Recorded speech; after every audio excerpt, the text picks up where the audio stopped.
Okay guys, sekarang abang berada di Auto Bavaria Motorrad yang mana datang untuk melihat sendiri satu keunikan ataupun model terbaru 2025 yang sangat hangat diperkatakan vibe yang racing.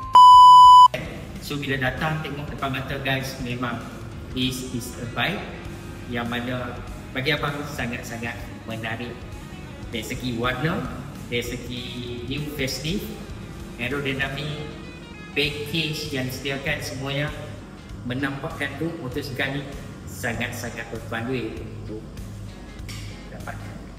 Okay guys, so tunggu nanti video penuh di siaran abang di YT. Jumpa lagi. Assalamualaikum. Ciao.